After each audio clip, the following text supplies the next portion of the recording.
breathe in, because we're going to show you how to track your environment with iOS. Plus, the Epic versus Apple battle gets personal.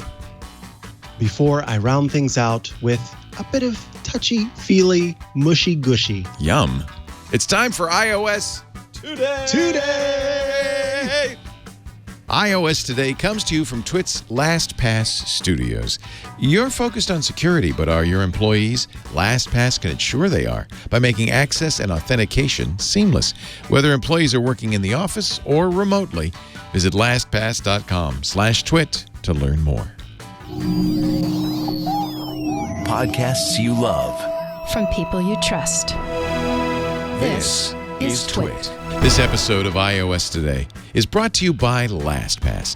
Allow your remote workforce the ability to do their best work without jumping through hoops. Ensure your business's security with LastPass. Visit lastpass.com/twit to find out how they can help you.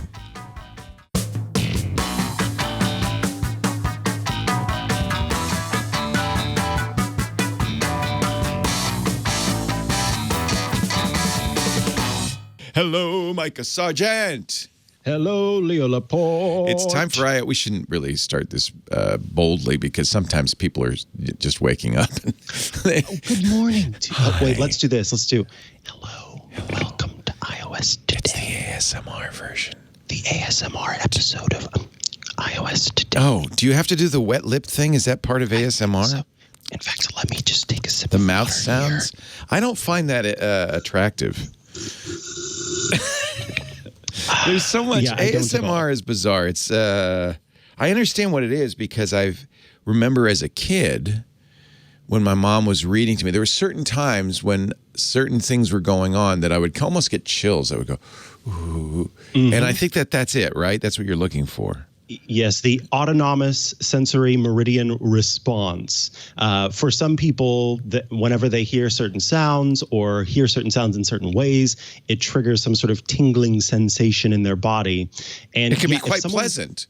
Right. For some people, and for some people it's uncomfortable. Well, it is if you got wet lip sounds. Yeah, so there's discomfort and annoyance that comes from what is that term? There's there's people misophonia. Some of these, is that what it's called? Misophonia? Wow.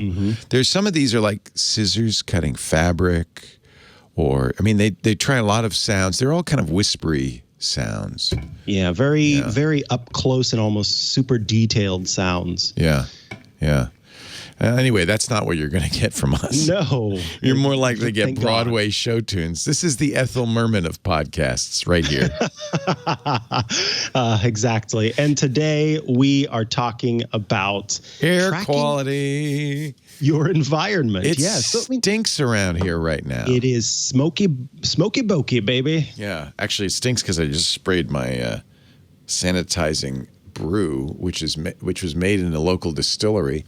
So now it smells like whiskey around here.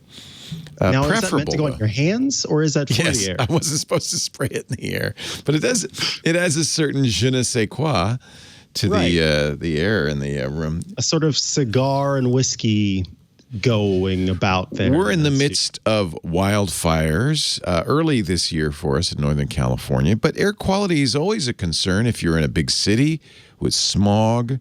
What's nice is Apple really is aware of this. In fact, there's even an AQI. That's what it stands for, Air Quality Index. I never knew that. I just thought, what is this AQI complication on my Apple Watch? So you can actually have it open all the time. In fact, let me turn it on my watch because we've been getting lately clearly spurious API readings. Yes. So this is one of the issues with it is that as you are tracking AQI, just like with weather, you are relying on different sensors that are placed in your area or in the surrounding area. And these apps, in this case, Apple's using weather.com to track. And so it's going to the nearest sensors. And if those sensors are inaccurate for whatever reason, then you've got an issue like this, which is showing that the AQI outside is 25, which is a very low air quality index. The lower, the better. That's good. Anything under 100 is considered okay. Anything above 100 is unhealthful. So 25 is very good. So it seems that everything's a-okay, peachy keen. And maybe it is. Maybe my nose is wrong. It's smoky.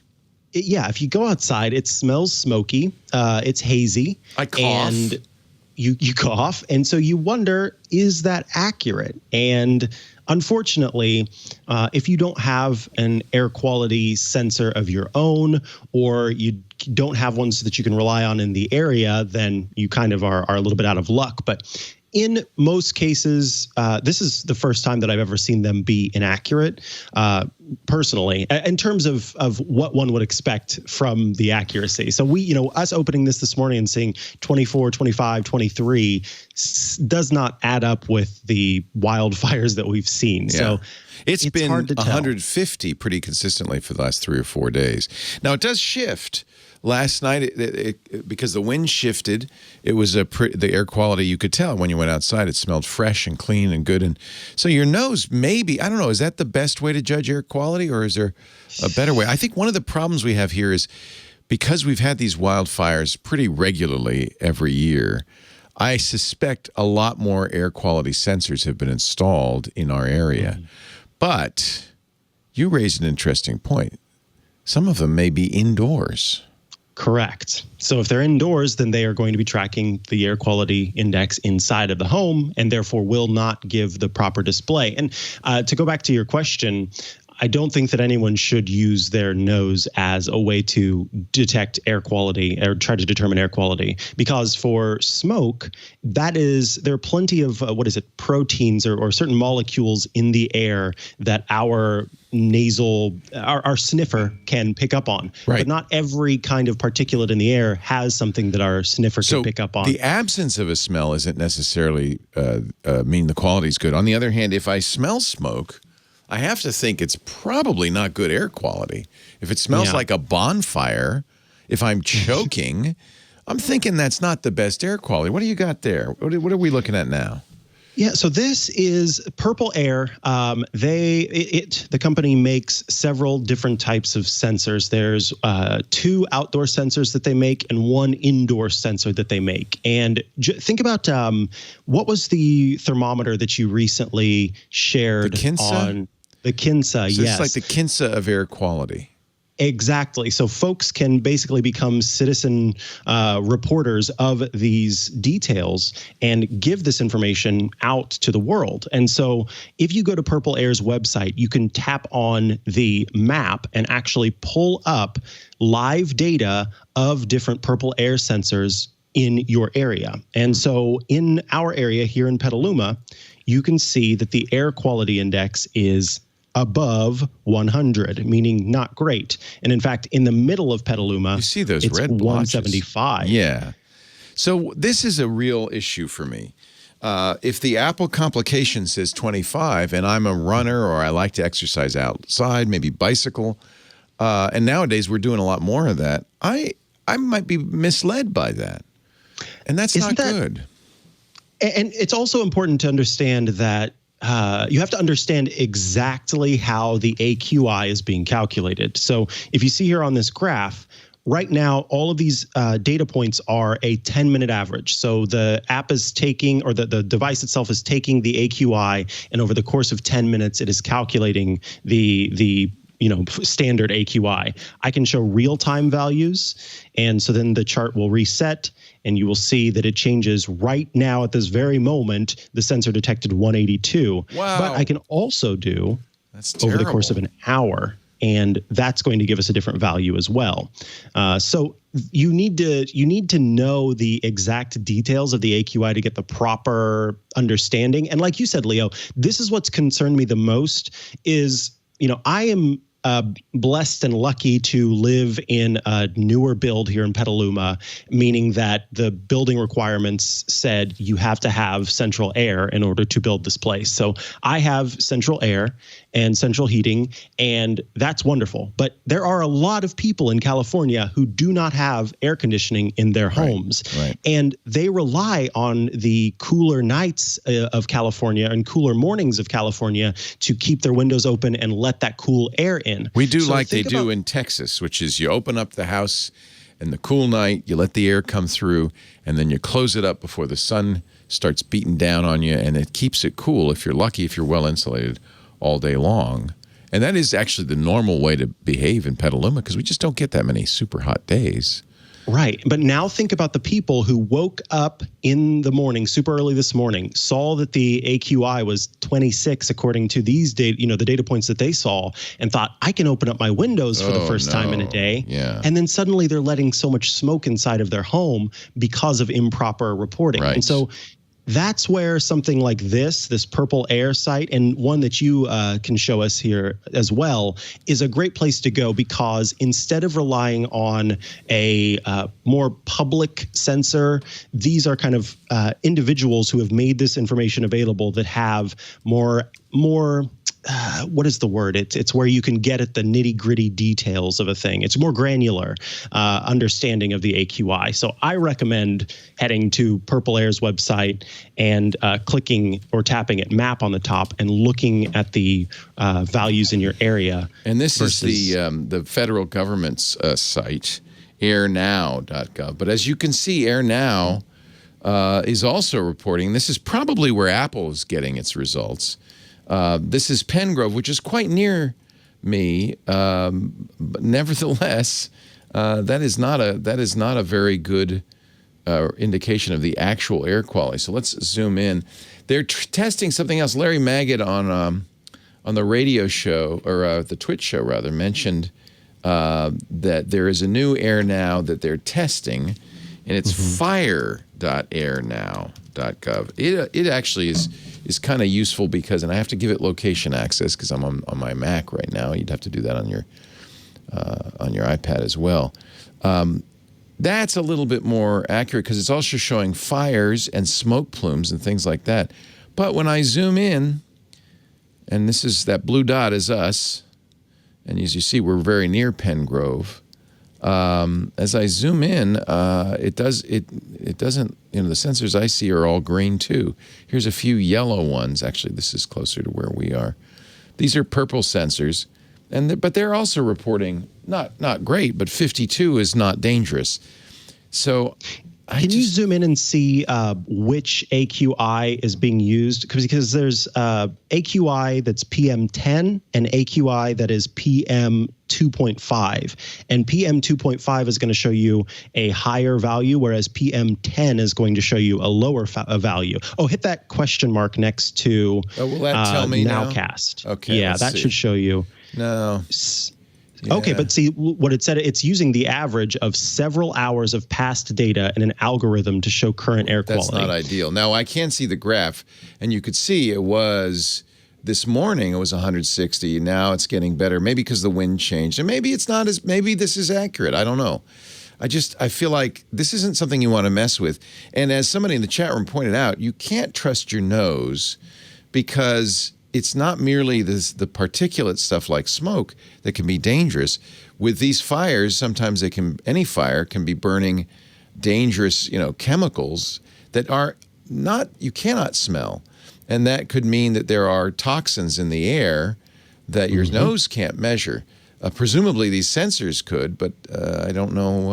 I don't know what they're doing. So, so PurpleAir seems to be a little bit. It's certainly showing a lot worse air. I don't know. And what I love too is that it also shows multiple types. If you see that the bottom left there, you've got the drop-down menu for US, EPA, PM 2.5. You can look at different ones, including down there the raw PM count. And so you can kind of get a better understanding of the particulates that are in the air.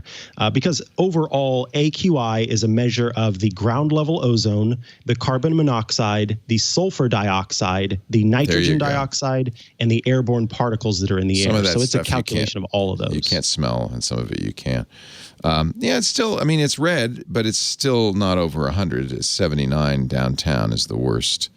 And that's the raw just particulate matter. So what do you recommend? Does it matter or just So PM 2.5 is a more granular, it's the one at the very top. Yeah. And you see it's over 100 downtown. Yes. Yeah. So this is in direct contrast to what my Apple Watch is telling me. So I don't know what to do about this, really. I think your better bet when it comes to your respiratory health, assume the worst. Yeah. You got to assume the worst and find a way to sort of cut back on, because there were people going outside this morning for runs and things like that, and based on the values that they read. And that has me a little sad, honestly. Yeah. So, maybe use a variety of sources instead of just your. And that can help Apple you Watch. kind of get a better understanding for sure. Yeah. Let's talk about some more personal ways of tracking air quality. So we talked about tracking air quality outside. You can use any of these sites that provide that value. You can look at your Apple Watch, but there are some ways that you can track your air quality indoors as well as particulates and things like that. And one of my favorite ways is with an app called Awair.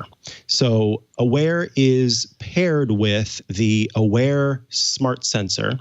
I'll tap on this and you will see the current temperature, humidity, CO2 value, chemicals, and there you see that PM 2.5 particulates that are in the air. Each of these is being constantly measured, and then you are given a score out of 100. So right now, I've got a 95 out of 100. And the temperature in the home, these little circles here will go up or down based on what it recommends for the best levels in your home. So temperature, humidity, et cetera. And then what I like here down at the bottom is the trend map. So overall, I can see how my score has dropped over the course of the day so far. I can see how the temperature has gone up or down, humidity, and most importantly, these particulates here at the end. So you can see that when it started measuring at midnight, particulates were at about 10.3, and those values have mostly gone down over the course of the day, but are starting to climb again. And that's dependent on, how much your AC is running, what the actual particulates outside are, and how those all kind of affect it. You start to get an idea of how these things change over time based on the activities that you do. And one of my favorite things about the Awair system, which again is partnered with a piece of hardware. Let me pull it up on my iPad so you can see it. But one of my favorite things about it is that you get notifications live if you want them that let you know, hey, I see that the particulate count is going up in your home. You might want to run your air purifier, or you might want to run a fan. When during before all of the fires started, CO2 would go up in the room, and the way to lower the CO2 count is typically just opening a window. And so I was able to do that to correct for the CO2. So this is the device. It's got look at that. It's cool. Really pretty. And it's got all these little sensors built in, and then it can also tell you the current time. So it's nice that it's sort of a multi-purpose device and lets you track all of these things. So you can see temperature, humidity, chemicals, carbon dioxide, and the particulate matter in your air. And then, like I said, it gives you tips over the course of the day and notifications to say, hey, it would be better if you ran your AC here or here. And then it starts to collect little bits of information and turn those into usable tips. So your room had good air for 98% of last week. So, hey, I must have been doing something right. What you can do, like using a dehumidifier to keep the humidity down so that you don't have mold and mildew growth. Your score is 2 points higher than yesterday, that kind of thing. And then this is a big one for me. Your air is allergy free. So this, I think, is fantastic as a way to track air quality inside your home, and then on the fly kind of make adjustments as you need to. I tell you, one of the biggest, one of the most often times that I get the notification on my Apple Watch saying, hey, something's changed, is when I'm making something that requires boiling water, because it will let humidity into the air. That counts too. Yeah. And so it'll say, the humidity's kind of high in your home right now. And I'm like, I know, I'm boiling spaghetti. Leave me alone. But it's good to have that information. And there are lots of room sensors that are out there. I just happen to like this one because of the level of accuracy that it provides. And it's it's meant to be a one-purpose device, and it does it very, very, very well. Nice. Because I do think this is an important thing to pay attention to, especially when it's prolonged over a period of time. And if you are going outside to exercise, it's even worse, right? So absolutely, you really want to observe. And I wish we were getting better information from our Apple devices. I know that's the upsetting thing. Yeah. But I do want to talk about, not everybody is in an area. Well, let me do a quick little separation here. I think that regardless of whether you live in a place that is a big city or a place that has wildfires, no matter where you are, you can benefit from cleaner air. That is just the state of things. You are constantly letting off little bits of yourself into the air that you are breathing in. And if you have pets, they are also letting off dead skin and their hair and whatever they track around on the floor. And if you live with other people, then you're also breathing those people in. There are lots of different particulates. I know, gross. We need an other people meter. And so you would benefit, regardless of where you live, from both an air quality sensor and an air purifier of some sort that will help keep those things clean. And I got to tell you, it has made all the difference going from a home that didn't have any air purifiers to having air purifiers. And folks, don't skimp on the HVAC filter. If you have central air, don't skimp on that filter that you put into your central air. Change it every 3 months and get one that is a higher quality that will actually keep your air cleaner. It's funny because I don't smell any smoke in the house. We recently updated our HVAC, and at the time, the guy, and I hope I wasn't scammed. It could have been. They were fairly expensive. I think $1,000 for something that it has a light on it. It goes on the intake, and I think it's some sort of electrostatic particulate removal system, because he says, but the idea was it's to clean the air in addition to the filter, to clean the air. And I'm glad we put them on because I don't smell any smoke, but we also have in-room air purifiers, and I think that that's important too. And some of them, I have one here from Coway, C-O-W-A-Y, and it has a light on it that says when there's pollution. And in fact, sometimes it happened this weekend during the radio show, because I have it on auto, that light will turn red. There's pollution, and it'll ramp up and start going as it tries to clear the air. So to keep the air inside clean, I think it's not a bad idea to have air purifiers inside as well as the HVAC. Yeah, and here's the thing. I love that you've got one of those. That was the first air purifier that I bought, was that Coway that you have, the Coway Air Mega Mighty, I think it's called. And I recently purchased a smaller one from Levoit, and it is it's more portable. I just talked about it on Smart Tech Today yesterday, so you can hear my review of it on that show. But it is kind of the one that I take to different rooms as I need to, where that one that you've got, the Coway, sits in my main space and is running there. But there we go. I want to point out. Well, go ahead. Right talk now. about it. But here's that light I was talking about, the air quality light, which is, that's somewhat reassuring that it will light up.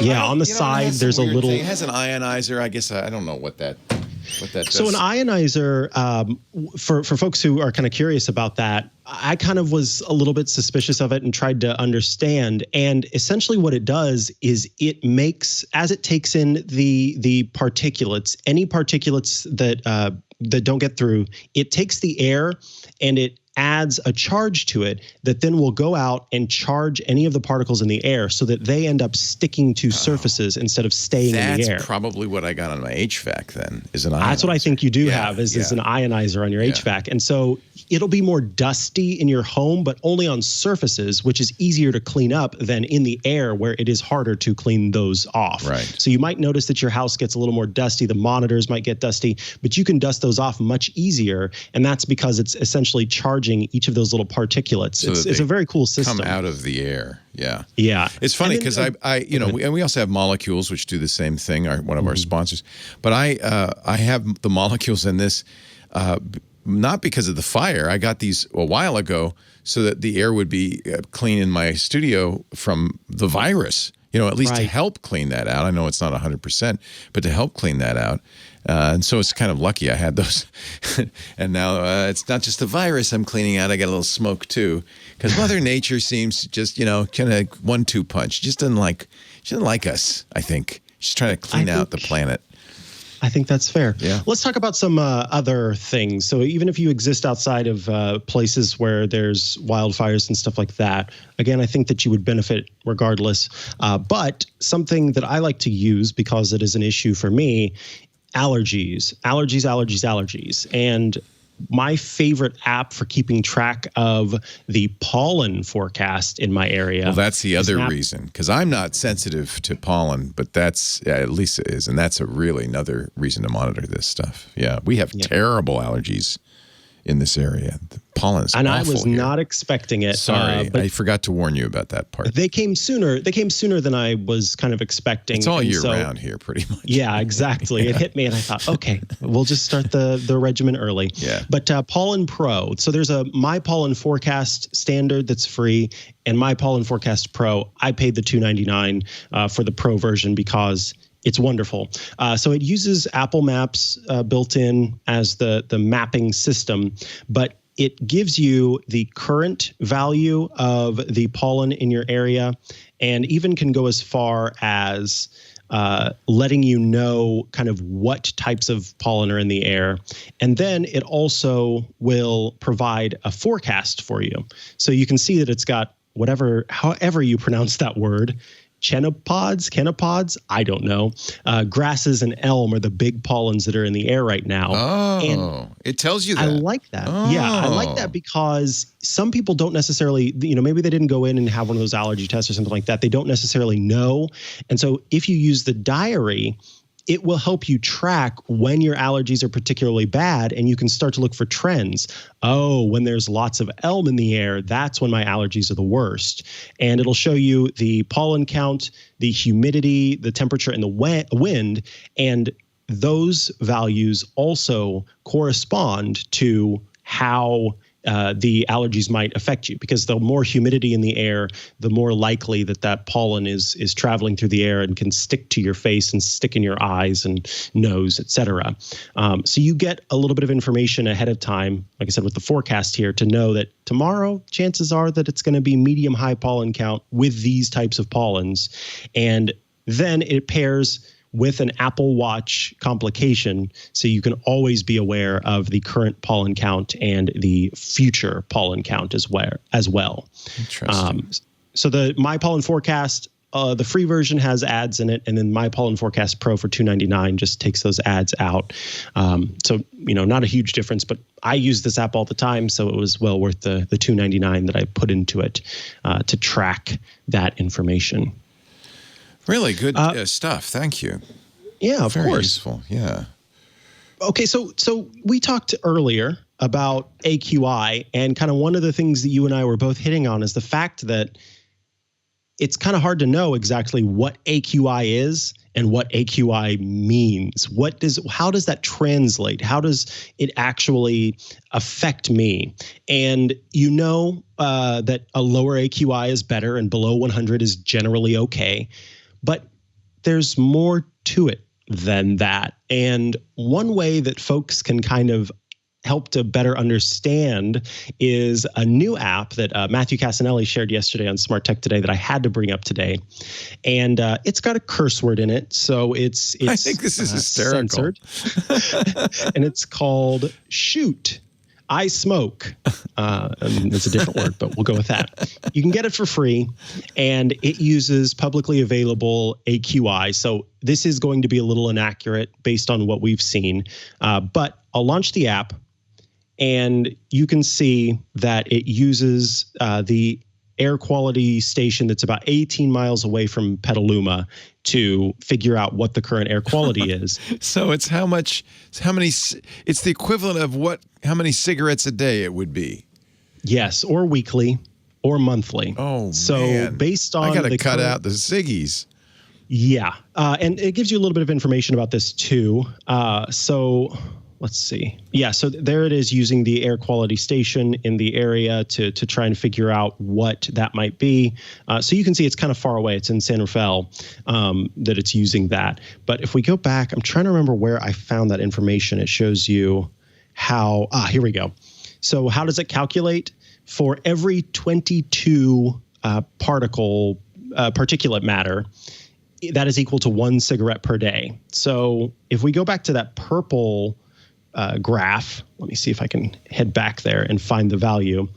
The current value based on that is actually about, we've got 84 in this area.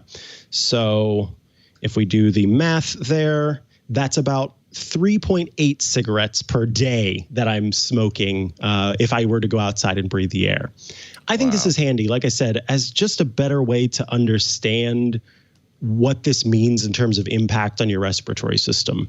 And some people need to have an internal excuse, I think, to let them not have to go outside and work out or whatever it happens to be. And that's where I think this comes in handy. If you were, you're feeling guilty about not getting in your daily run or something like that, if you need to tell yourself, if I go outside right now, I'm smoking 3.4 cigarettes, and it's scary. Better to just stay indoors. Yeah. That's really scary. I like that. It's kind of brings it all home. And you hear that statistic. I heard it on the radio about this area that said it's the equivalent of smoking 4 cigarettes a day. And I thought, that doesn't sound good. I might stay in today. Yeah, stay indoors. Even if you don't have air conditioning, if you close your windows and doors and it's, it'll at least eliminate some of that smoke. They even say that people with breathing conditions and so forth should stay indoors. Fortunately, we're all wearing masks these days, and that actually helps, believe it or not. It does help. Yeah. So, another reason to wear your mask. I know that air purifiers are expensive and, only get more expensive based on how many features you add to them. But you would be surprised, tests have been done. You would be surprised how well they taking a box work. fan and a HVAC filter and just putting doing that. the HVAC filter onto the box fan and letting that run, that will help. It's obviously not as good as getting an air purifier. And you could even upgrade that setup, a box fan and a HEPA filter, and take those two things and use those together, and that will help clear out your air. So if a true air purifier is not in the budget, that is a pro tip on a way to cut back on the particulates and other things that are in your air with a much less expensive setup. Yeah. It's a fascinating subject, and one we all care a little bit more about these days, not just people like us up in the wildfire zones of California, but all sorts of reasons. Allergens, pollution, and smoke all can be bad for you, especially if you have children or young people in the house. You want to make sure you protect those beautiful pink lungs. Yeah, and animals with more sensitive respiratory systems as well. Yeah, Chihuahuas probably are very sensitive to this, aren't they? One of them especially, my little boy Henry, he's already got a respiratory thing due to his size. His trachea is incredibly small, and so it can collapse. Oh, dear. And so it is already an issue. He can't have allergies and things like that, or else it makes it very hard for him to breathe. Yeah. So that's something to be aware of. And birds, that's why canaries in the coal mine are a thing. Birds have very sensitive respiratory systems. Yeah. You're not even supposed to cook on non-stick stuff around them. You're not supposed to use non-stick cooking materials can kill birds because of their sensitive respiratory systems. Well, maybe we shouldn't be using them for us either then. What the hell? Canary in the coal mine or the kitchen. Holy cow. Right, canary in the kitchen. Wow. Yeah, isn't that surprising? The molecules are small enough for us that our alveoli can handle them, but for birds, just not enough to work with there.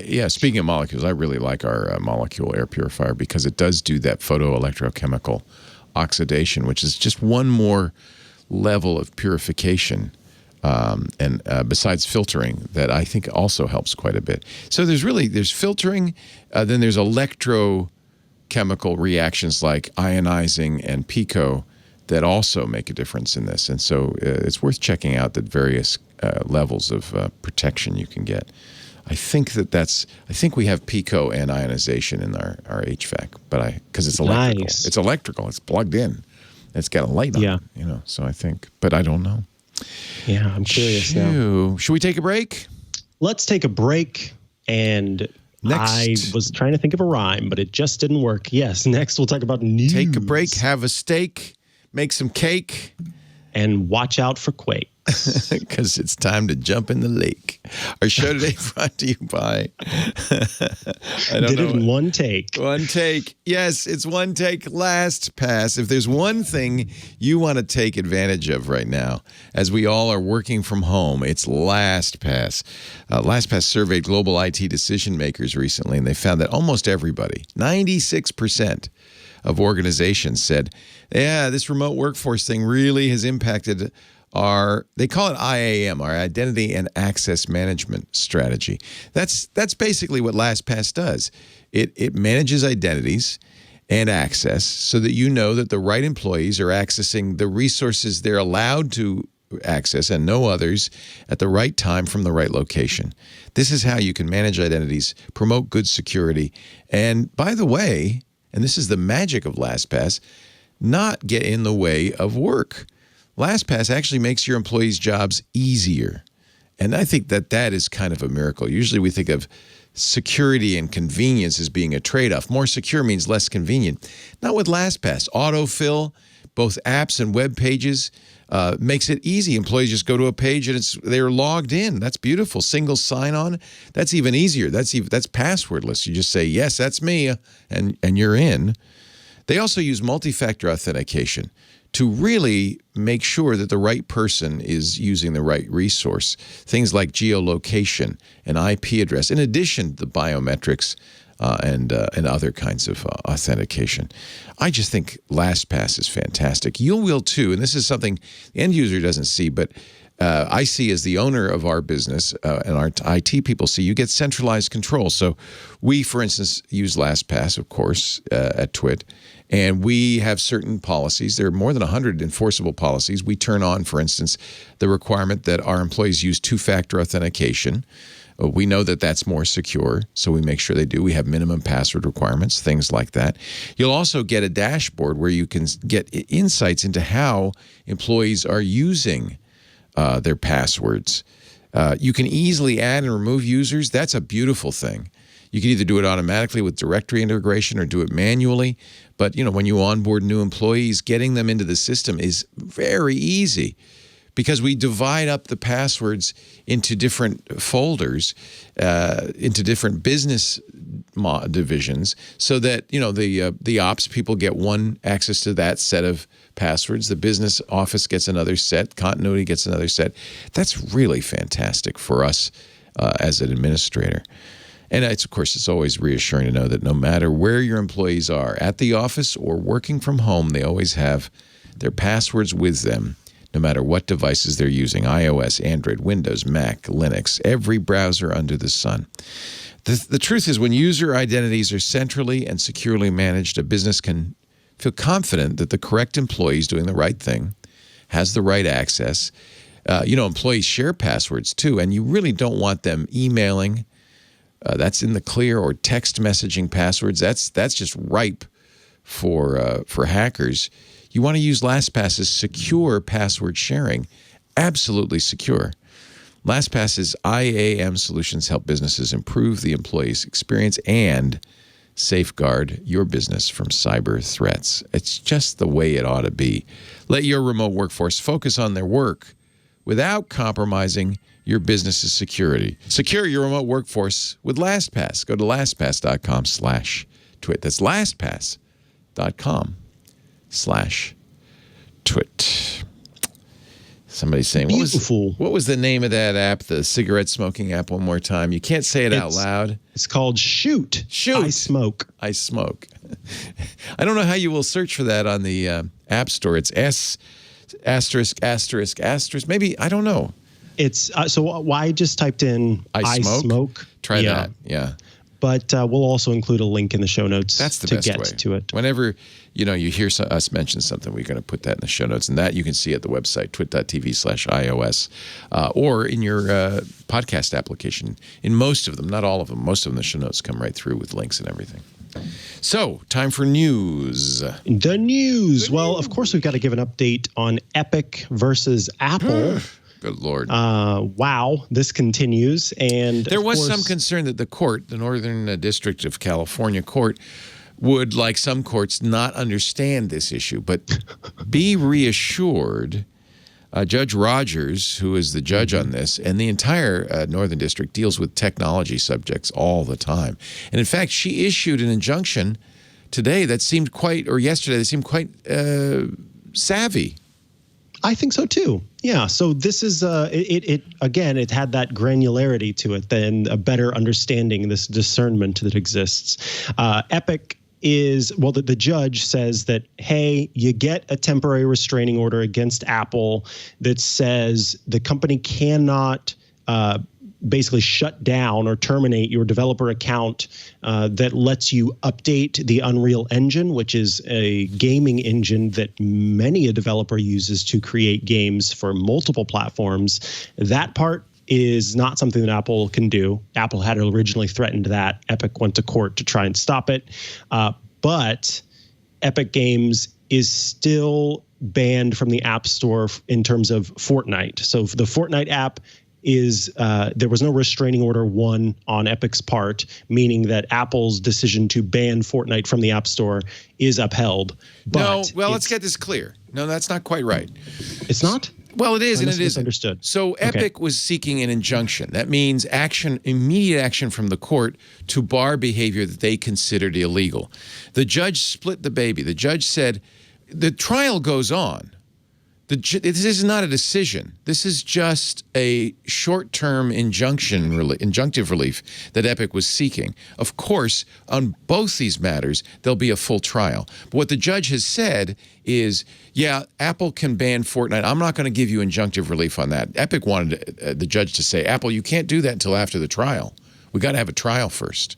So what the judge says, no, Apple can ban it, but I'm not, because it's not just you, Epic, that's affected by this. I'm not going to allow them. I am going to issue injunctive relief on the idea that they're going to take away your developer credentials so you can't update the Unreal Engine. So the many, many apps that rely on the Unreal Engine will no longer be updated. She said, because that affects more than just Epic, because it affects a whole ecosystem, I am going to give you injunctive relief on that. But both matters will still have to go to trial. They'll still be resolved. It's not over, in other words. That's my understanding. Yes. Okay, I see. I think that's come down to the definition. It's a temporary restraining order. Temporary restraining order. It's because this is often the case when you do a lawsuit and you say somebody's doing something I don't like. You might first say to the judge, before we go to trial, before we adjudicate this, can you just stop them? Because it's going to be damaging. Just stop them now, and then we can adjudicate it. And so she kind of did a little bit. Epic will not be able to do updates to Fortnite. This is Judge Yvonne Gonzalez-Rogers. Apple will continue to ban Fortnite, but they will not be able to prevent Unreal Engine games from being in the store. And I think this is, in my opinion, is exactly right. This was a good judgment from the judge, and shows, frankly, some nuanced understanding of what the issues are. I think that's the important thing, yes, because what Lori Gill was on Tech News Weekly and kind of broke down the nitty gritty about the fact that developers who made apps for using the Unreal Engine, their apps could stay in the App Store as they were, but that Unreal Engine would never receive another update. Had Apple been able to block the Unreal Engine developer account, they never would have been able to take advantage of any of the new stuff that Epic added to the Unreal Engine SDK, or be able to update their apps to take advantage of those things. And so it basically froze it froze in place the games that had the Unreal Engine involved. And so by issuing this temporary restraining order, then Epic can continue to improve upon by updating the Epic Games, or excuse me, the Unreal Engine SDK and all of those tools that so many developers end up using for their games on iOS. And one of the things that while Lori was talking, while we were doing the interview, I did a quick search and just looked up Epic or Unreal Engine games on iOS, and there are so many, including I think it's called Infinity Blade, which has been on stage at Apple's conferences a couple of times. Wait a minute, demo. Epic has been on stage with Apple. That's true. This is a strong breach. Epic did act, and this is kind of what the judge said. Epic did act knowingly to go after Apple by putting in-app purchases. Or kind of taking in-app purchases away from Apple, and she said you can't do that, and so they blocked Fortnite. But she was concerned about the overall damage to the ecosystem, the Unreal Engine ecosystem. By the way, and one of the reasons you want injunctive relief is this is going to take a year at least. Epic says it's going to take them 4 to 6 months to prepare for legal arguments. Apple said they wanted 10 months. The judge has not yet said when the trial date will be set, but this will go well into 2021 before this is resolved. So it's reasonable for the judge to say, well, from at this point, this is what we're going to do going forward. And Fortnite is out of the App Store, but the Unreal Engine is not. The Epic Games developer license continues. So I think that's important. And I think a good judgment, I think. She felt like this was a little bit on Epic's part. Let me see if I can find the quote here. She said that Epic strategically chose to breach his agreement with Apple, and so she was a little mad about that, and that's why she issued the first ruling, which was no, we're going to let Apple block the game. But she also said Epic and Apple are at liberty to litigate against each other, but, and this is the important part, their dispute should not create havoc to bystanders. Bystanders being all those other Unreal games. And I think a good decision on her part. Yeah. In the ongoing conversation and, evidence that continues to stack up, even if it's sort of situational, is that WordPress says that Apple was not allowing WordPress to update its app due to a breach in the developer agreement. So in the developer terms of service, Apple says, or developer guidelines, Apple says that you cannot make mention of any kind of payment service or any kind of method to use the premium version of your apps unless you also use Apple's in-app payment system, meaning that Apple gets a 30% cut. So what Apple told WordPress was, if you want to update your app, you are going to need to remove any instance of mentions of any sort of premium service or update the app to support in-app purchases from Apple. And Apple ended up allowing, or, says, hey, WordPress, you can do your updates in the App Store, but you either need to add in-app purchases or you need to remove mention of the premium services that you offer. And I think that if this had existed on its own, maybe would not be as much of a story, but certainly is something that you are very closely looking at, given what else is going on. And also, I think that Apple is being very, very, very, very observant now across the board, making sure that App Review stops any instance of this. And I don't know about you, Leo, but I've used some apps from the App Store that have third-party payment systems that don't exist as part of the in-app purchase that Apple requires. So there are still some apps that have slipped through the, there are still some apps that have slipped through the cracks through App Review, but I could see Apple wanting to be very, very, very careful going forward. And it's causing multiple instances of apps being removed from the App Store or, being stopped from updating their apps until they adhere to the letter of the law of Apple's developer guidelines. Well, and there's a lot of nuance in this story, too, because it turns out WordPress never offered a way to buy that in the app, and it was hard to even get to the plans section. And in fact, The Verge has an article about it. Sean Hollister writing, saying, I couldn't even find mention of the plans in my current version of the WordPress app, but a friend had an older version, which did say there was a plans section. But apparently that had been removed in more recent versions of the app before Apple started complaining. And in fact, Apple says, oh, this was a mistake. They kind of apologized.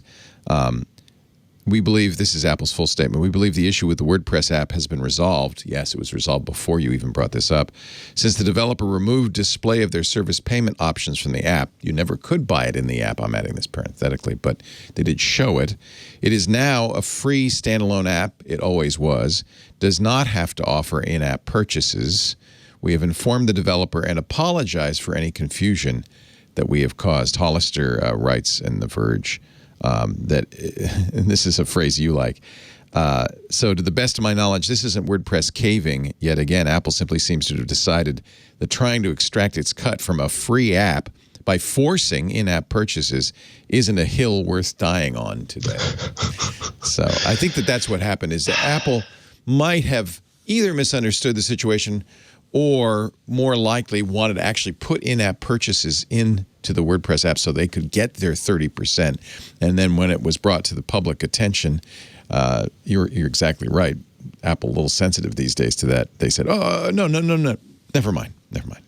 I would love a live look at the app review team and how that team right now is being trained even more. Yeah. I would imagine.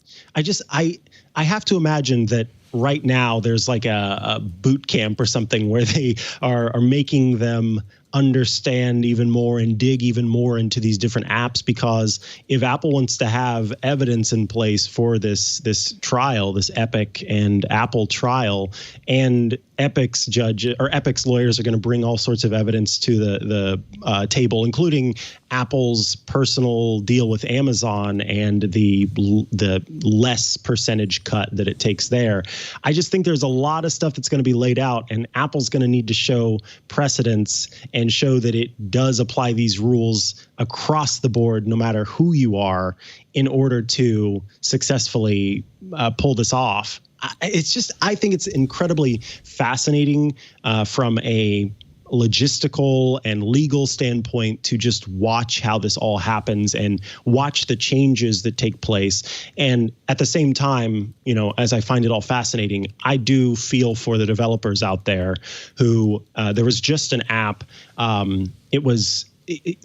a lot of and John can attest to this, there are a lot of bands who, especially jam bands or jam style bands, who release bootlegs of their concerts and things like that absolutely free online so that their biggest fans can go and stream them or download them and listen to them.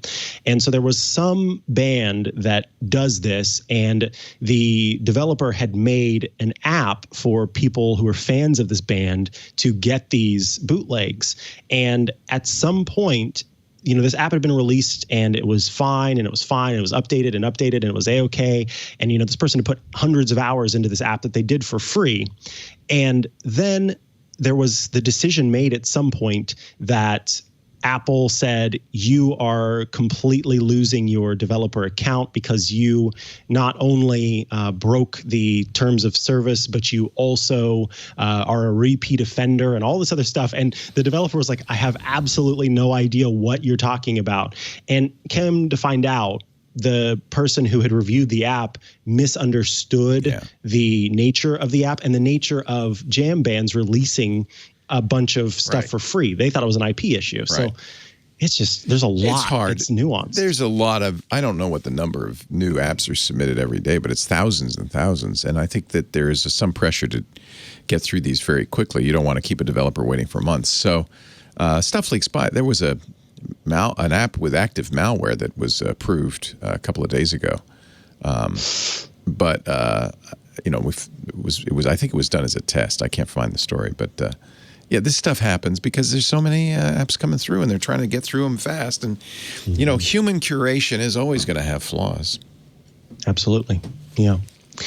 All right. Let's go ahead and move on from that. Let's take a break. What do you say? Okay. Why not? Ready? Stretch. Okay. Break over. And now, feedback. All right. So up first is a question from Samantha from Louisiana. Hello, Samantha. Samantha says, my mom's iPhone 8 has this really weird issue I cannot figure out. When her power goes out, which is often because she lives in the country, or she's not on Wi-Fi and she receives an iMessage or a text message, her phone does not ding, meaning her phone does not receive a notification. I have looked at every setting I can possibly think of and had no luck. Any ideas why her iPhone doesn't give her alerts only when it's not connected to Wi-Fi? Samantha, this is a perplexing and interesting pickle. And the reason I brought this up on the show is because I actually want to get some more information from you, but also because there could be other people out there who are experiencing this specific issue. The case of the non-dinging iPhone. So it only happens when she's not on Wi-Fi. Yes. When she's on Wi-Fi, it dings. Mm-hmm. When she's not on Wi-Fi, it do not ding. And so here's my first thought, Leo, and I'm curious if you kind of are going down that same route. I know that Samantha said when she receives an iMessage or a text message, but I'm starting to wonder if whatever data plan is being used on this phone, if when there's no Wi-Fi, iMessage isn't being used and SMSs are being sent. Yes. And so if it's a text message thing, there could be a setting that differentiates between SMS and iMessage in newer versions of iOS. You have options for filtering out and sorting out SMSs versus iMessages. So what I would love for Samantha to do is look at the history, the chat history in her mom's iPhone 8, and see if during these power outages, when there is no Wi-Fi, if the messages that she sends, the mom sends, are green, meaning that they are SMS messages, or blue, meaning that they are iMessages. That would give us our first hint at whether this is an SMS versus iMessage issue. And then from there, we can kind of start to dig in. Another place that we can go is launching the settings app, scrolling down until we get to messages, and then tapping on unknown and spam, and then looking if filter unknown senders is turned on, and if there is an SMS filtering app being used on the phone. So again, I need some more info before we can tackle this, but I just found this a fascinating issue that I want to dig into more. I think you're on the right track because it is important to understand that messages hides some real complexity. Sometimes it will use SMS, which is the old school phone company-based text messaging system, but most of the time it will prefer to use data. And a data message is a very different thing from an SMS message. And it may well be that there's something going on with SMS messages that are not causing the notifications to show. Yeah. And iMessages does some strange things. This is a very typical kind of Apple app where it hides what's going on. So sometimes its behavior might seem odd or inconsistent, and that's because something else is going on under the hood that you don't see. That's behind the scenes. I think you're on the right track. I really do. Yeah. So Samantha, I'm looking forward to hearing more from you because I want to solve this. I read this and I thought, oh, this is interesting. And my grandma has a similar issue. She doesn't live in the country anymore, but she does have a Wi-Fi plan that she runs out of data before the end of the month sometimes, and I can't convince her to get a better internet plan. So because of that, she will have the issue where she'll get SMSs instead of iMessages, and then they end up sending twice or three times, and it's this whole thing. So I think that's fascinating. We talked about on iOS today how to send mail with the USPS. We got that one wrong. Yes. So it was funny. I don't know why I didn't think of this. Slap my forehead. I know, right? Yeah. So my mom ended up watching the episode, and she sent me a link to an online article explaining. So we were watching, or we were going through the episode. Even your mom knew better. My mom. And so we were watching, and on the episode, we pulled up a page that had forever stamps on it. And you and I both mentioned that the forever was crossed out on them. And we had seen that before. I had seen that before. And we were kind of going, why is forever crossed out on those? Is there no more forever stamps? I feel so dumb. It's so that you don't print out those stamps and use them. Duh. If you actually order the stamps, forever is not crossed out. It's forever is still forever. So thank you, Ty, and also Danbo, which was a listener who wrote in about the forever being crossed out. We got quite a few emails and messages from I can't even name all the people, and I apologize. We got it wrong. This next one's for you, Leo, because you have more experience with multiple types of truly wireless headphones or earbuds. So Joe writes in, and I'm sorry, Joe, this is so sad. I recently lost my AirPods Pro. They are on my property somewhere. I imagine, Joe, that the battery must be dead, because otherwise you could use Find My, the app for iOS, to play a loud sound from them. But it's not that loud. I mean, if... That's true. That's also true. It's buried. You have to be pretty close to them if you're going to hear that. Yeah. I found out that AppleCare Plus, unfortunately, does not cover loss or theft on AirPods. And AppleCare Plus is the insurance plan that Apple provides that apparently doesn't cover loss or theft whenever it comes to AirPods, but it does for others. Anyway, so my question is, what is a good alternative? I use them daily, and not having them since Sunday is killing me. I'm reluctant to drop another $350 on another set of Pros, but I do need noise cancellation. Should I just suck it up, or is there a good, cheaper alternative? And Leo, I know, like I said, you've tried Samsung's, I think it is, and some other ones as well. Yeah, they don't have noise cancellation. The newer ones might. I haven't tried those. Noise cancellation is generally an expensive feature because there's additional hardware. You have to have microphones and a noise canceling DSP. And so I don't know if there's anything a lot cheaper than the AirPods for noise cancellation, but there are alternatives. The first thing I would suggest, I lose AirPods because they're just those two things in my ear. And so a number of companies make in-ear buds that are connected, either with just a cord or a wire. I wear these. These were the ones that Scott Wilkinson recommended to me. They're not cheaper than the AirPods. They're $150. I think they sound very good. And you see they have a neck brace, and they're attached to that. So it's much harder to lose them, even if these fall out. These are the One Mores, which is at the number one, more.com. The other reason I like these, they do have, I think, very good noise cancellation. They also have wind cancellation. And because the microphone is in this base unit, I think the sound quality is better. It's much closer to your mouth. This goes around your neck. It also has controls on the base unit, which is, I think, a lot easier than tapping your iPhone a bunch of different times. And I think the sound quality is excellent. It's the same price as the AirPods. Actually, it's less than the AirPods Pro. I take it back. It's $100 less than the AirPods Pro. And that's, if you want noise cancellation, that's going to save you $100, $150. This is the dual driver ANC Pro wireless in-ear headphones from One More.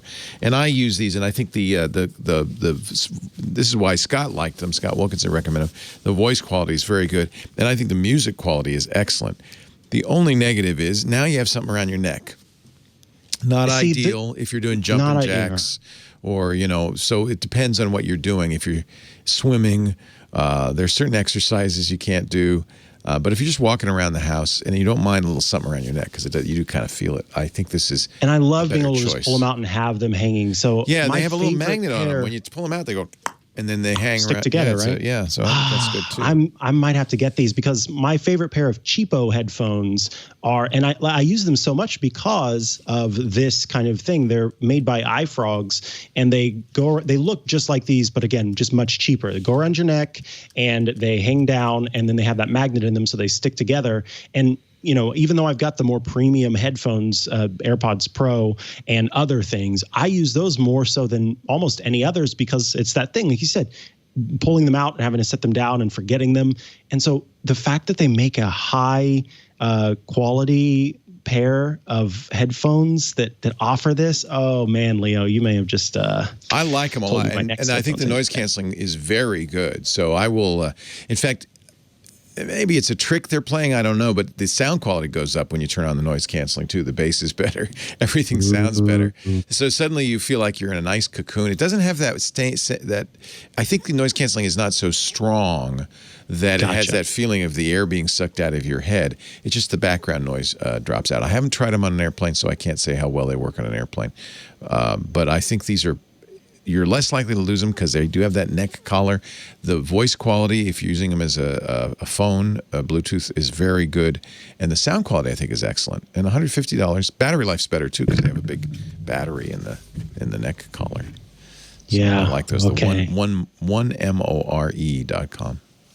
Yeah, not iMore, but one more. Yeah, it's like iMore with a 1, you know. The last question comes from Karen from Michigan. Karen says, I use Reader to follow my favorite blogs.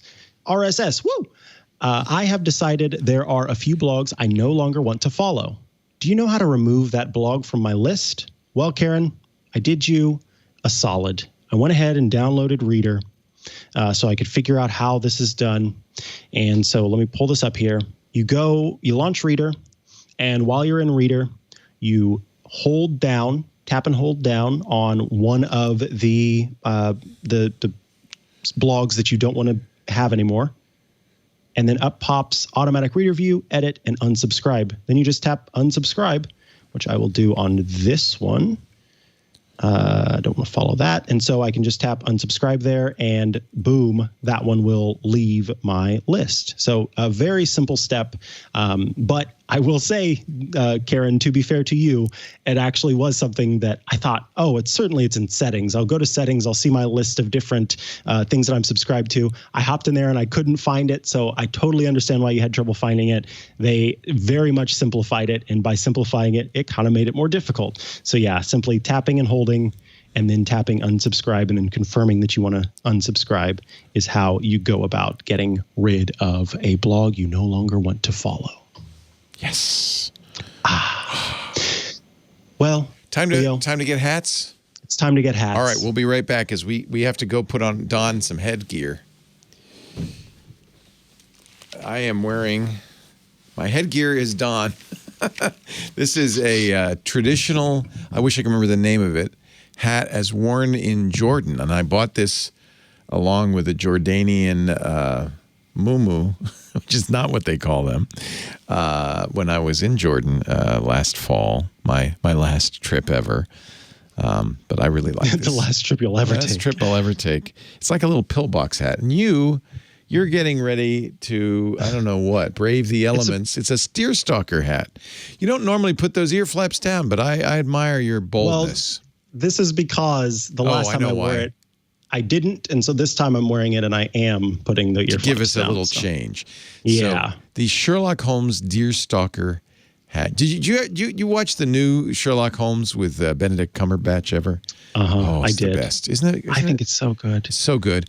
And in that, they have a little moment where he explains how he became associated with the deerstalker hat. They're trying to disguise themselves, he and Watson running out the door, and Watson finds his hat and they throw it on, and Holmes forevermore is identified with it and hates it so much. He says, that stupid deerstalker hat, I'll never escape it now. So too funny.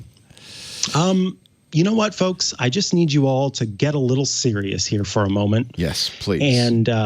And just open up your hearts and your minds and your souls. And I'm gonna get a little bit mushy. So now that I've warned you that I'm getting a little bit mushy, we can talk about the app that I want to discuss. So yes. This app is called the and it is available for free with in-app purchases. And I'll explain the in-app purchases as we go along, but you can download it for free and get this basic version. this app I came across because I was getting Instagram notifications or ads for a deck of cards to create conversations, to like conversation starters. And it had some really interesting questions that were, I don't know, just outside of the normal realm of sort of the typical icebreaker type conversations. And so I thought, oh, I want to see more about this. But I went online and I just was not interested in purchasing the physical version of this. And I thought, you know, what would be great is if they had an app. Well, lo and behold, they do have an app. It's called The And. You can get it in the App Store. And there are some different categories here. So when you first start the app, you know, you can create an account and then you can see these different decks. So there's friends, there's family, there's couples, and there's dating. So if you're new to dating, then you would choose that. If you are in a relationship, then you would choose couples. And I'm going to talk about this one because I played this game with my partner, and it was actually really, really, really nice. And I recommend it to anyone who's in a relationship, even if you've been together for hundreds of years, vampires out there, or if you've been together for, you know, a month, or you've been together for 15, 30, I don't care. Anybody who's a couple, I think, could really benefit from this because it opened up some stuff between us that I really appreciated and will always remember. So when you tap on couples, you will see some different options here. There's a set of 12 cards that it's called Memory Lane, and this helps you bring up some memories that the two of you shared together. There's one called Make Love Not War. What I love about this one is that this is if you get into a disagreement. If you have a disagreement, you have an argument, you get into a fight with your couple or with your partner, and you are trying to sort of reconcile and recover from that. Blind spots. And the last one is called Jumping In. So kind of if you're at the start of your relationship, this is a great one.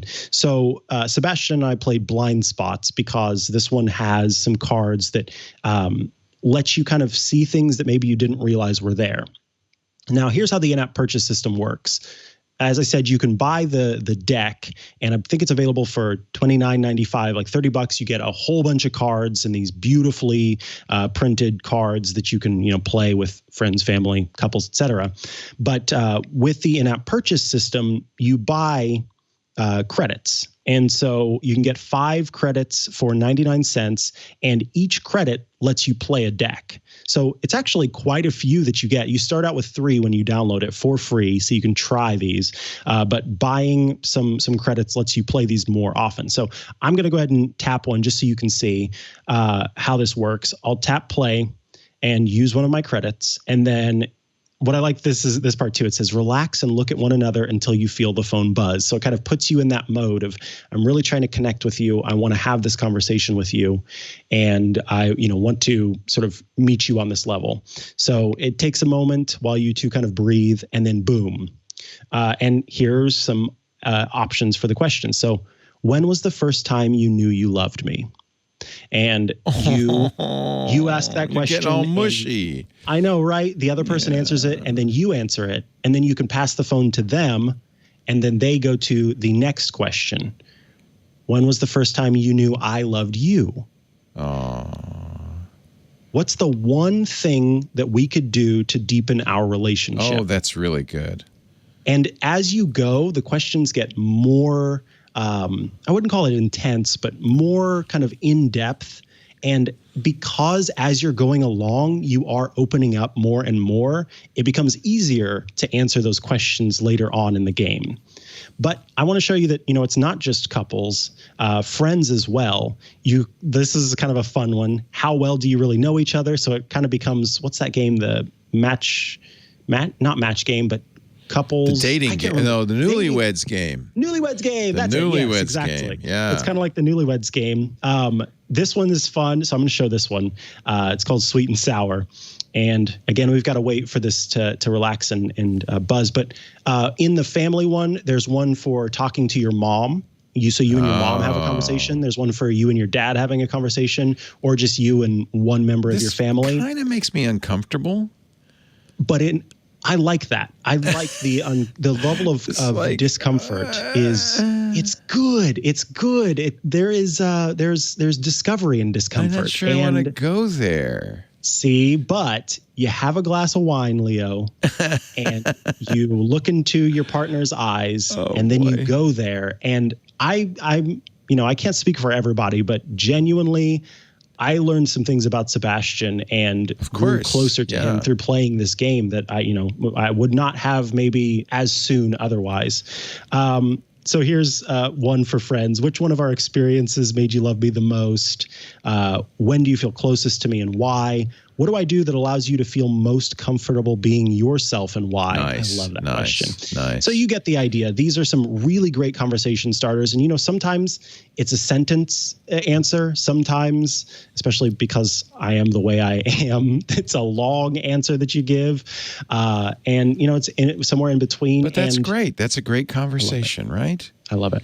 So yeah, that's the and you can get it for free. Like I said, you get 3 different goes, or you can buy some credits and add more to the pack and start to play it with friends, with family, with couples, or if you're just getting to know someone that you're going on dates or something and you need some topics, then you can also play it while dating. I think this is a super, super not only fun, but like I said, it was a really touching game that actually had an impact. And I was not expecting that. I was expecting it to be a little bit more vapid, and it didn't end up being that. And I love that.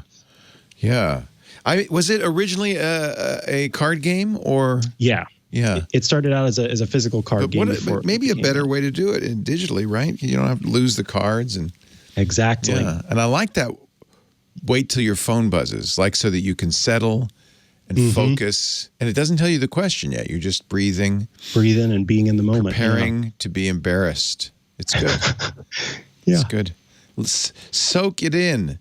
Soak in the embarrassment.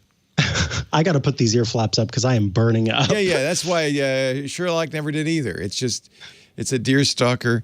I guess that's what you wear when you're stalking deer. I don't know. It's weird because it has a brim on both sides. Yeah. You and I have a hat thing, I think.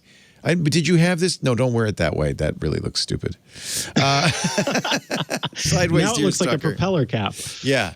You look like you're having trouble in life. I am. Did you have an interest in hats before you started doing this show?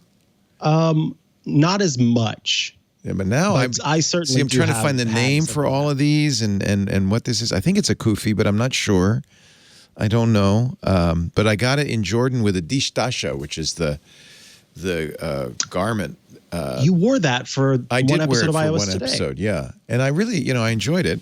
And the guy who sold it to me did a whole thing of folding it just right, and which I can't duplicate. There's a little supposed to have a crease in the front. Yeah, I remember you talking about the crease. I can't quite duplicate that. And then I got on the bus, and our Jordanian guide laughed at me, took the hat from me, and refolded it so it'd be right again. And I watched carefully, and they go all the way around the edge and all this stuff, and he never stopped laughing at me. But anyway, I love hats. And I hope it's not considered disrespectful to wear it. I'm wearing it with respect. It's a beautiful hat. And I just think it's really beautiful. And I think there is in the Muslim faith, there is some religious significance to it. It's believed that I think that the Prophet wore this when he went to prayer. So it's often worn to go to prayer. But I think, at least in Jordan, all the men were wearing these all the time. This was a very common headwear. I like hats, don't you? I do like hats. Because we were talking a little bit about the Unreal Engine, as you mentioned, I immediately went to see, what's out there? And there are a lot of apps that use the Unreal Engine, like a lot of apps that use like a ton of apps that use the Unreal Engine. It's you mentioned Infinity Blade, which has been around since practically the iPad began. That's very, very popular. I'm going to show you one that's a little more recent and not quite so violent, because unfortunately a lot of these are a little bit violent. This is, I will launch it here. It's called Hello Neighbor. See, isn't that nice? Sounds like a cute, nice, happy-go-lucky game. Let's see here. Are you about to tell me it's not? It's not. Oh no. It's not, because it's a funny premise. So I decided to start it at the beginning so that you could see. See, there's the Unreal Engine. Now, If Epic were to lose this lawsuit, games like this would have to either move to a different engine or leave iOS, which I think is a lot to ask, given that this is not, this has in-app purchases, 30% go to Apple, all of that. They're not breaking any rules. You could buy the full game. Let's see how much it is just to buy. $15. So you might want to play, as I am about to, the unfull game first. The premise is you are kind of a bad neighbor. You're sneaking into your neighbor's house and snooping. And the idea is not to get caught. It's kind of one of those jump scare horror games. Aha. So it's going to take us a little while. Act 1. So the other thing I want to point out is the Unreal Engine can be used in a lot of different ways. This is a little bit more of a cartoony look to it. It can be hyper-realistic. It can be anime. It can be cartoony like a Fortnite. So there are all sorts of different ways to use it. And one of the reasons the Unreal Engine is so cool is because it's very flexible, but you don't have to be a very fancy developer to do it. Let's run over there. Chase my ball. You don't have. Oh, what is this? Simming.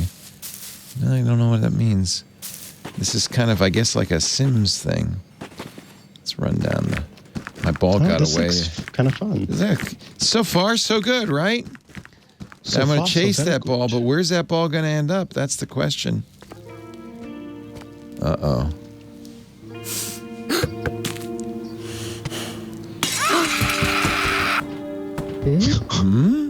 What? So imagine if The Sims took a horrible turn for the worst. He's observing through the window some sort of violent altercation. And... Is it Moida? Well, we don't know, do we? So let's sneak up and see. So this is a horror game, I should warn you. Not probably for the kids, unless... Now there's somebody screaming behind a locked door. This guy is unhappy. We're gonna sneak around in here. Oh, get out of there! Oh no, I lose.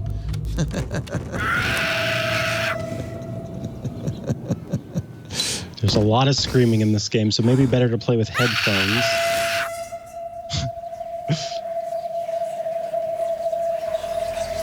Okay, so this is all set up. Turn it down a little bit. I like the first-person nature of it. Yeah, it's kind of interesting, huh? Now, I have various things I can do. I haven't learned them yet. Oh, there's the neighbor. He's leaving. Should I sneak in? Yeah, I think so. Should I see what's going on? Don't you want to know what happened?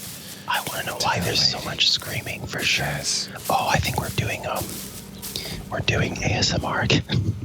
Shh. This is the room, right? Yeah. But the door is locked. To open a door, tap this button. Open the door itself. Look through the keyhole, tap and hold the button or the door. Okay. Let's tap and hold. What's going on? It's just a bricked up room. Do you think it's like the Telltale Heart? Do you think he put somebody in a bricked up room? Oh, by the way, what? Might be. Yeah, I think you might be right. I can look around. What's that? Oh, is that a ladder? I don't know. What is it? Or yes, it's a ladder. There's a hole. All right. There's a hole in the now bottom. There's a hole in this room. So you get the idea. It's actually kind of fun. And I would suggest, you probably want to, $15 is for, whoa, I just knocked something over. Let's get out of here. Get out of here. Hide. I'm in the kitchen. Someone's in the kitchen with us. Someone's in the kitchen. No. Someone's in the kitchen with us. Oh. To use an item, tap this button. Okay. Oh, shoot, he found me. Game over, man. Game over. All right, you get the idea. We're going to be sneaking around this house to solve this mystery. It's cartoony. The thing that Unreal Engine does for developers, it makes it very easy for them without a lot of programming to design a game. In fact, I was talking to Brianna Wu, who's, of course, a game developer and an expert on all of this. She's very excited about this is Unreal 4. Unreal 5 is coming soon. And it's available, by the way, on many platforms. All that would happen is that this game would no longer be on iOS. It might well be on other places, Steam and PCs and consoles and so forth. That's the beauty of the Unreal Engine. We were talking about Michael, our 17-year-old, who is a master Minecraft designer. She said that's actually the kind of skill he would need to make a very credible game in Unreal Engine. It's very similar, only better than building in Minecraft. So there's a whole generation of people who may not be coders who are growing up who could design games in the Unreal Engine and do some amazing stuff. So I think Judge Rogers was absolutely right in not blocking the Unreal Engine. That's a concept. And I think maybe you could blame a little bit Tim Sweeney at Epic, because I don't know if he knew that this would be a consequence, but in a way he has risked an entire ecosystem, not just the fate of Fortnite on iOS, and as it turned out, Android as well, because he did the same thing there, but really an entire ecosystem. And maybe that wasn't the best behavior for Tim Sweeney. So, or maybe it wasn't the best behavior for Apple, because they're the ones who said we're going to revoke the developer privileges. So Apple also knew that they would be killing an ecosystem. It's a bitter battle, and as usual, when dinosaurs fight, it's the little people who get squished. So I just wanted to show you one of the little people who might be squished by this epic battle. And that's not a spoiler, folks. We don't know about little people getting squished in that game. So that was dumb. I apologize. Just take it away. It could pretend happen. It never happened. It could happen. If you have questions, feedback, concerns, thoughts, hats, ideas, etc., please email us. You can send them to iostoday@twit.tv. Audio, video, or just text. We appreciate it all, and we are happy to answer your questions. And I'm very much looking forward to more information from Samantha from Louisiana so that we can figure out the case. Oh, I'm on the case of the iPhone 8. With no notifications when the power goes out. The case of the iPhone 8. We do this show every Tuesday. We try to do it around 9. Started at 9:30 today. Typically, if you get in here any time in the 9:30 range California time, that would be noon to 12:30 East Coast time. That would be 16 to 16:30 UTC. You'll see something. The live stream goes on at twit.tv/live, audio or video. Although, honestly, we never really thought many people would watch the live stream. This is all us making a show, which will then be carefully edited by our crack team, taking out all swear words and all sorts of things, and put up on the website, twit.tv/iOS. for your download, audio or video. You can also see it on YouTube. There's a version there. In fact, the whole iOS Today channel on YouTube. You can ask your Amazon Echo or your Google Voice to play it. Just say, play iOS Today podcast, and it'll play the latest version. Best thing, though, in my opinion, it certainly would be good for us, is if you subscribed. That way, in your favorite podcast application or on YouTube. That way you'd always have it ready to go whenever you were in the mood. And we'd appreciate that. If you want to ask us a question, how do they do that? I already mentioned that one. Oh, you did? I just forgot already. That's all right. Maybe it's this hat's too tight. That might be. I think that might be it, yes. That might be. Thanks for joining us. We'll see you next time on iOS Today. Bye, Mikah. Goodbye. Hey, what's going on, everybody? I am Ant Pruitt, host at TWiT TV. Got a question for you. Have you gotten tired of how bad your photos are looking every time you post them to Instagram? Better yet, have you gotten yourself a new camera and you can't quite figure out why the images just don't look that good? Well, I have a solution for you. It's my show, Hands On Photography. Each and every Thursday, I sit down and share different tips and tricks that are going to help make you a better photographer and a better post processor. So subscribe today at twit.tv/hop to learn more.